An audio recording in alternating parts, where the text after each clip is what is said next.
Iktomi Takes to the Sky. I'm Zach, and I play Iktomi. I'm Taylor, and I play Peacock. I'm Maria, and I play the Cardinal. I'm Haley, and I play Picasso. I'm sure I play Flandin. And the story takes place in the Lakota Territory along the prairies of Minnesota. Cardinal, my red-feathered friend, do you see that trickster Iktomi walking along? He seems absorbed in himself, as usual. I see Iktomi heading our way as plain as day, though plain certainly does not describe his wardrobe. He's wearing his finest buckskins, and his colorful headdress makes your tail feathers look as drab as the wing of a pigeon. Iktomi takes particular pride in his beauty. I suppose he has reason to be proud. He is indeed handsome, and though perhaps no more so than you or me. And he is clever. Maybe, but not as clever as he thinks. True. Iktomi certainly means no harm. And it's amusing to play along with him. Just recently, Iktomi tried to trick Muskrat out of his supper by challenging him to a foot race. Muskrat knew Iktomi would try to cheat him, so he took a shortcut and beat Iktomi at his own game. You should have seen the surprised expression on Iktomi's face. Surely Iktomi had taken his own shortcut. Naturally. I wonder what grand scheme he's dreaming of today. Here he is. Let's have some fun. Hello, Iktomi. You are a finely turned out warrior today. Look at your handsome buckskins and your elegant headdress. What's the occasion? Thank you for the compliment, but there is no special occasion. I believe in looking my best since I'm so handsome. Yet as magnificent as my costume today, it isn't nearly as festive as your plumage, peacock, nor as bright as Cardinal's red feathers. Oh, the tragic unfairness of it all. Nonsense, Iktomi. Your outfit is striking. Ravishing. True and true, but until this moment in your presence, I believe I was the height of beauty and finery. I am so sad my tears could fill up a lake so that it would overflow and flood the crops. Oh, we won't want that. Peacock, you must trade your beautiful feathers and majestic crown for my drab, or my handsome headdress, just for a little while. I don't want to do that. Well, because my headdress announces to the world that I am a brave warrior and a respected leader among my people. Shouldn't you, my treasured friend, experience the same admiration and respect? It seems only right to share the spotlight for a time, and perhaps in return you will kindly decide to share your beauty with me. Iktomi, if my feathers are so important for your happiness, then I will gladly trade appearances with you for a day. I have the magical powers to perform this transformation, but I will only do so if you agree to one condition. I'll gladly agree to 100 conditions if it means I'll even be more beautiful. My single condition is that you take good care of your feathers by not attempting to fly. If you disregard this condition, you will be immediately transformed back into a man, which, if I may remind you, is not a tragedy. Remember that you are already handsome and clever. Yes, fine, I agree. I will spend the day preening and strutting on the ground, sharing my beauty with fortunate passersby. Turn around 3 times. When you have finished, you have transformed into a colorful peacock. Remember, it is a trade. Therefore, I'll hold on to your headdress as part of our bargain.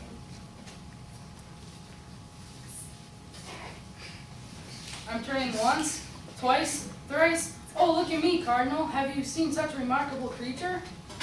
You never cease to amaze me, Iktomi, or should I refer to you as Peacock, Toby? Just call me beautiful. Look how widely I can fan out my rainbow of tail feathers. It really is terrific, but I must leave you alone with your plumage for now. Goodbye. Oh, look at Cardinal go. If only I could fly so swiftly and freely. Above all others, someone so perfectly beautiful as I deserves to fly. I have a feeling this is going to be too good to miss. I'll find Iktomi from behind this bush. Now that Cardinal and Peacock are gone, I would certainly be reasonable for me not to try these amazing wings and fly just a tiny bit. No one is around. Who would ever know? Nobody, that's who. I'll spread my borrowed wings and up I'll go. Whee! Ow! What happened? I look like myself again. Iktomi, what tempted you to go back on your word? Was beauty not enough for you? It's just that the birds in the sky look so happy and free, gliding and flying this way and that. Cardinal flew with such purpose and confidence that he reminded me of an arrow. I want to fly. Sorry, Iktomi, you went back on a promise. I must leave you as you are. Perhaps you're meant to be yourself without feathers or flight.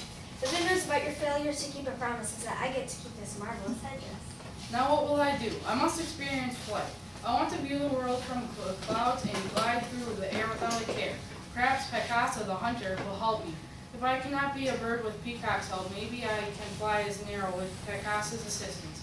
I see him in the distance now. If only I could fly, I'd be at Picasso's side immediately. No matter, I can run quickly, unlike old Picasso, who is as slow as a tortoise. Greetings, Iktomi. Sure we cannot be out hunting your ceremonial buckskins. Where do you find headdress? That old thing is for the birds. Well, since you're here, I invite you to join me for this scrumptious supper. I just killed this large deer. Thank you, but I'm a little too restless for supper. Iktomi, turning down food. The only time he does not think about food is in his mouth. He must be up to one of his tricks. If you're restless, perhaps you can expend some energy by helping me bring this buck back to my campfire. I have a better idea. I propose a contest. Whoever can leap over this buck without touching a hair on his hide will receive a favor from the other. If you succeed, then I'll help you bring the deer back to your camp. Otherwise, you'll do something for me. I'll even give you a running start, but since you are such a skillful hunter, I doubt you'll even need that advantage. I admit that I may need some assistance carrying this buck, but I'm no longer as strong as I once was. I think I still have some spring in my step, so I'll accept the challenge. Let us sleep. 1, 2, 3, jump! Ooh. Picasso, are you alright? You tripped on an antler. Yes, well, I'm afraid I was overconfident. You're victorious, Iktomi. What favor can I do for you?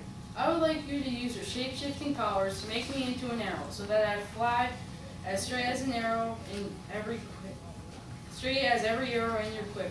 I'll transform you into an arrow, but you must agree to 2 conditions. I'll agree to 200 conditions as long as I'm able to soar through the clouds. You say you want to fly straight as an arrow, and so you shall. But if you do that, of course, you'll be transformed back into Sheevy's Iktomi. You must only fly straight no matter what. No curving eastward or westward, no turning northbound or southbound. Be flying miles in the sky, so you needn't worry about crashing. Yes, fine, not a problem. I'm ready to go. In spite of you, I will hold on to your fancy buckskins, and I'll return them only after you've successfully flown them straight and narrow. Absolutely. Those pesky buckskins will only slow me down anyway. Then I'll put my bow on you like so, and when I release the bowstring, you'll be airborne as the very machine. Ready, and fly. Whee! I'm a striking straight arrow piercing the bright blue sky. This is wondrous. I can see everything. The rivers, forests, plains, buffalo, antelope, and deer. Oh, look at that herd of buffalo nibbling at the prairie grass. They look well fed and mighty tasty. Is it my imagination, or is that Iktomi flying from the sky? Now that I think of it, I'm rather hungry, famished really. Arrows cannot eat, but there is no harm in diving down and killing myself a buffalo for supper later.